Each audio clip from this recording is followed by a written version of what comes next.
Hi, hello, welcome to When the Smoke Clears. Let me get situated here. Um, hi, my name is Joel, and I am coming to you today to share a little bit. I guess I one of my last posts. I tell you guys that I had went over to the library downtown and checked out the books, just different random books on alcohol and drug abuse, recovery, addiction in general, just to see what they had and what kind of informative things that I could get out there to kind of share with the audience. And if you remember, I checked out this book here. It's Creative Recovery, and it's a type of recovery process that it's not the normal 12-step recovery program in a sense, but nonetheless I picked it because it seemed like in general, I know myself personally, I tend to think that I'm a creative person, and in the sense that I've always, if, for example, in anything that I do as far as any type of work or whatever, I don't only want to know how this result happened of my work, but what were the processes in getting that final result. You know what I mean? It's if you ever see one of the TV shows that it's Modern Marvels, or how did they do that or whatever, and it just intriguing to me to see how for instance, like the Ford company, how they came up with a vehicle, like all these components. How did that have to happen? How did somebody come up with all that stuff to get this end result that is a beautiful machine, right? So I put that into the result, into the addictive and recovery process. So I want to know, how is it that I got this result that I wasn't looking for? And in this book, it teaches you how to. It gives you a few exercises. So this book I like it because you have to put some work. It's not just about reading the book. The book is based on these exercises that doctors and scientists put together to show people how the chemistry in the brain works, and given your background, given your current situations, what is it that you put yourself in front of, and what kind of environment are you getting yourself into? And obviously, along with the genetics of your family history.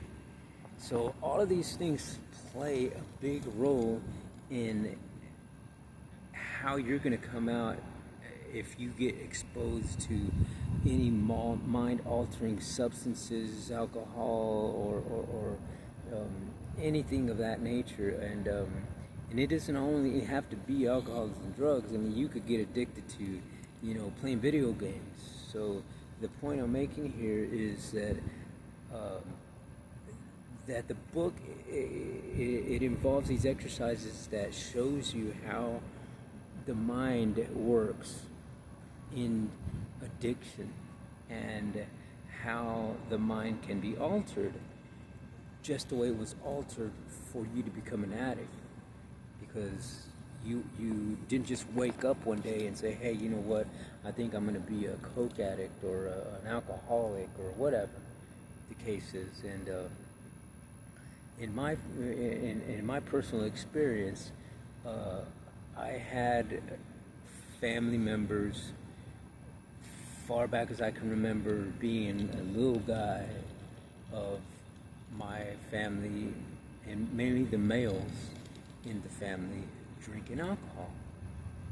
So that was a big part of how I grew up. Alcohol was always involved in everything that we did from sun up to sundown, and in all in between. I could remember as a little kid, my dad popping open a beer before he went to work. You know what I mean? I can remember my dad popping up a beer when he was at work for break time, along with my cousins and uncles who worked on the same crew. And I could remember my dad popping open beer after he got out of work with the rest of the males in the family. And I could remember my dad popping open a beer right before going to sleep for bedtime.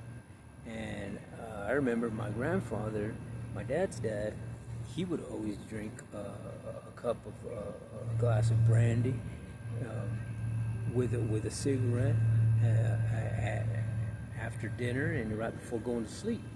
So all of these things were normal for me, because it was just a normality in the family. So I can understand how these scientists and doctors, come up with these conclusions of it affecting you. And if you are anything like me and have any family background like mine that I just described, then you're at a higher risk of being addicted to something. And as I got older, then I noticed the same males in the family that were consuming the alcohol, they were mixing it with either smoking marijuana or using cocaine. And so naturally, I fell into the same process. And if in a Hispanic family, if you worked hard and you provided for your family, then by God, then you're that's your God-given right to drink, and if you want to mingle in some mind-altering substances and drugs, then that's what you did, and it wasn't shunned upon. It was almost accepted, and until you were that one alcoholic who would just pester the family, or that drug addict who was stealing families things or whatever. And I had maybe one on my mom's side, one on my dad's side who were like that. And so it wasn't since it was just one, then you're like, okay, he's the black sheep. They shunned him out of the picture. Don't share too much with this guy because he's gonna drink it all up or use it all up, and then he's gonna start some shit or whatever. And but nonetheless, it was normal for us to do that, and you didn't question it at all. And but what I do remember is those actions always turned out they didn't turn out very good, hardly. There was hardly ever a time that at the end of that drunken little activity or whatever, that it always resulted in something that was either women getting hit or the person engaging in the drinking and drugging didn't comply with what was supposed to be done the next day. In other words, they either missed work, or they weren't engaging in a party or a promise that they made to the kids, or family functions, that sort of thing. And So it was always something negative coming out of it, and and at the time, I just you didn't really look too much into it because you know it wasn't happening to you in a sense because you were that an addict or alcoholic. You were that manageable guy. You managed your alcohol and drugs pretty well, and I know I did. I I didn't drink a whole lot, but I did do a lot of drugs, and I did drugs since I was in. I smoked my hell. I smoked my first joint. I indulged in marijuana when I was in the first grade. I was in the first grade. I can remember smoking marijuana in the first grade because we saw my dad and my uncles, using it, and they used and they sold. So it just, you tried it, and not only that, but we were the gophers to go get the beer for them. Go get me a beer. So we were always in charge of the coolers.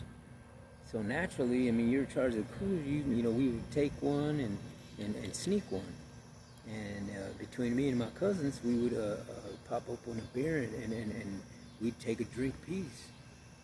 And next thing you know, that night we had already, had us a six-pack between, 4 or 5 of us. And, as a little kid, hell, that you're already, you could feel the effect. So it's it's very understandable to say that, hey, your family history has a lot to do with whether you'll become a drug addict or an alcoholic. And now as an adult, and I have my own kids and grandkids and that sort of thing, and now I understand the red flags, and it's easier for me to look at that and to discuss it with my family so that they aren't caught up in that world of addiction, because I've been there, and I've gone from being that manageable addict to that addict that lost everything, including my family. Losing family, losing business, losing money, losing cars, losing everything. I wound up homeless, and in the homeless community, when you're there, you're in survival mode, and it's a dangerous place to be. But it's a community of people who care, but at the same time, it's a community of people who will not hesitate to step on you to get to their next level of addiction. Let's just say that. I've been, I've had people lie to me, steal from me, and try to physically, harm you, or to physically take your things, and it's, you have to know how to adapt, and it's just not a good life. But I know that had I not involved myself in any alcohol or drugs, I would not have experienced that. And I look back, and what these exercises in this book tell you is they're asking you to recreate things in art and in writing. They give you these exercises to say, okay, come up with a story of. Let me look in here to give you kind of a an idea of what I'm talking about.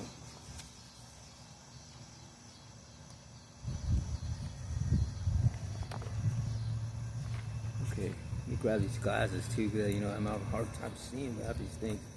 But watch. This thing says, okay, for the writer in you, it says write a story with a contemporary setting in which a person wakes up and finds himself or herself bound in some way, and takes no measures to get unbound. Describe the bondage. Is it more emotional, physical, situational, or existential, or spiritual? Play out that absurd scenario in which your main character knows better, but allows it to continue anyway. Continue by writing an ending to the story in which the character stays bound indefinitely. What are the personal consequences for your character and or people around him or her? Then write a second ending in which your character makes a break toward freedom, how he or she was able to do that, and how does the story develop after that.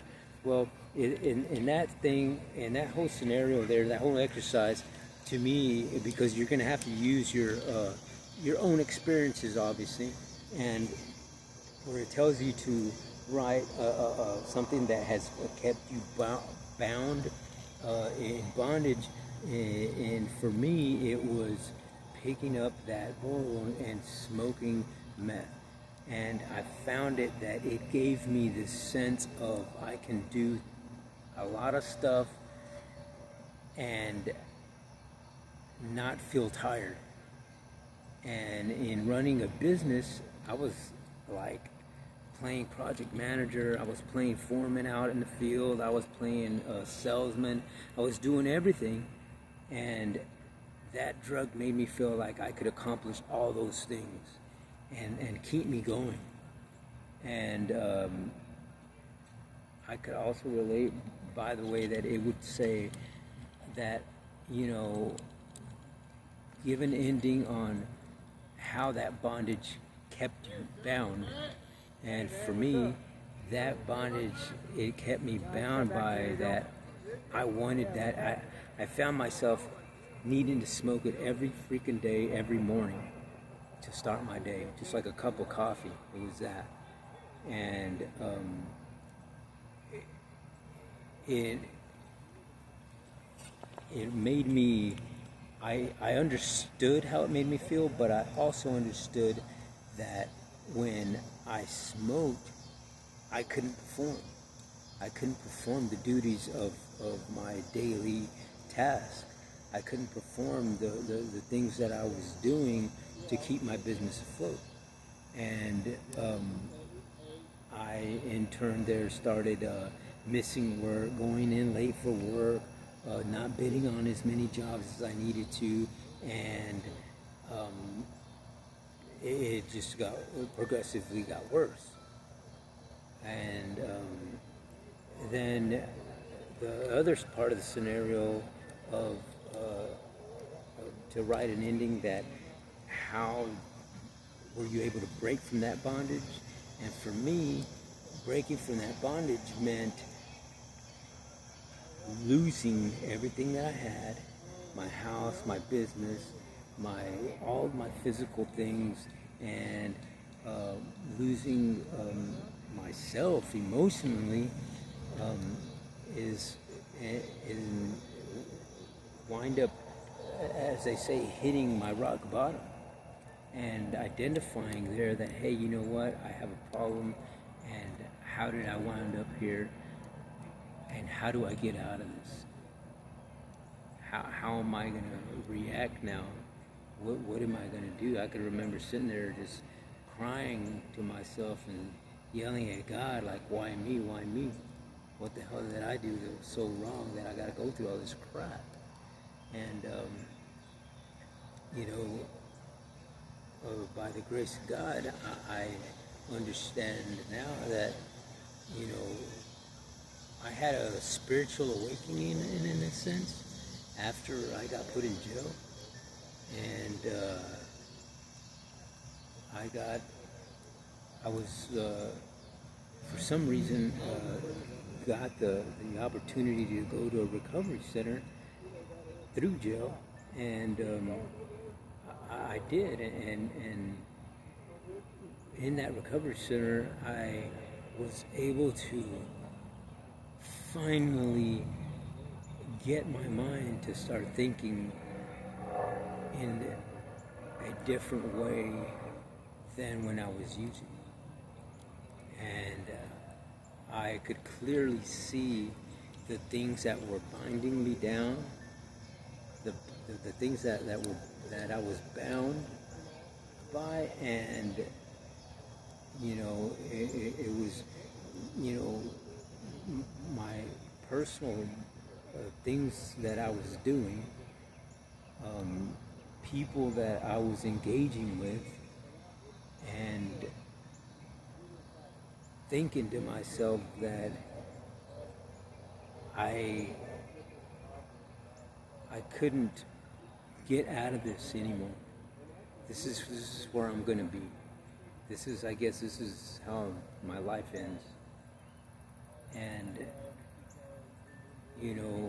hearing it from people that I was with, over and over, them telling you, you aren't, gonna amount to nothing, nobody cares for you, and nobody, no one loves you, that's why you're out here, and, it just being in all that negativity, I was able to start seeing that when I got to the recovery center. The days were going on and on and on. The first couple of weeks I didn't want to be there. I was hating the world, and all I could think about was, man, I need to get the F out of here, and then, I'm going to just, go do what I'm going to do, and keep on going.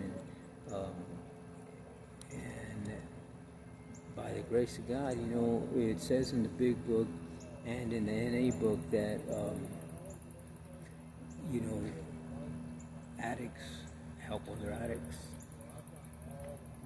get sober, get lead them into recovery, and that's what happened to me. I started hearing the stories. I started relating to the stories that people were sharing in group, and it was allowing me to understand where I was, because I wasn't the only one going through that particular thing. There was other people who were going through the same type of thing I was going through. So I was able to relate and understand and react in different ways on how to continue my life in a recovery manner. And I'm grateful. I'm grateful that I was able to get into the centers and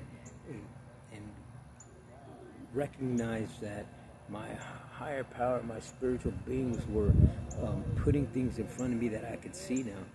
In other words, the smoke cleared for me, and I could see it. I couldn't just hear it, because when you're in that addiction, you can't see shit, but you can hear everything.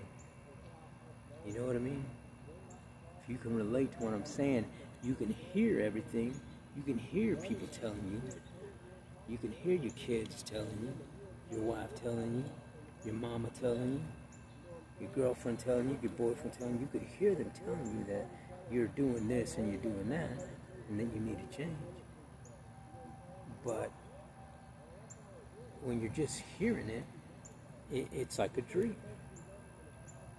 So you just wake up and you say, you know what, fuck this. Let me hit it again. Let me drink it again. And when you get to that point when the smoke clears in your mind, you can hear and see,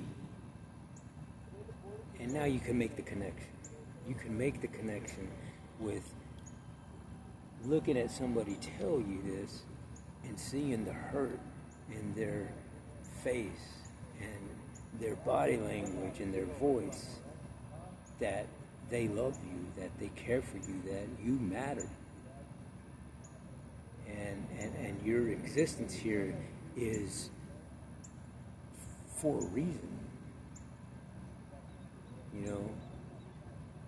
It's not all these lies that everybody was telling you. You know, you're here because you're beautiful. You're here because you're wanted. You're here because God has something for you. And however you see your God, that's up to you. But I know that we are all connected in that way. And I thank God for the opportunity to go through the program that I did. I spent 60 days there, and then I got sent here to the program where I am now, and which is a great place. And like they say, you know, when you surround yourself with people who want the same thing that you do, who have been where you have been, and gotten out of it, and persevered into something 100 times better, then you listen to those stories and they help you get to the next level of your sobriety. And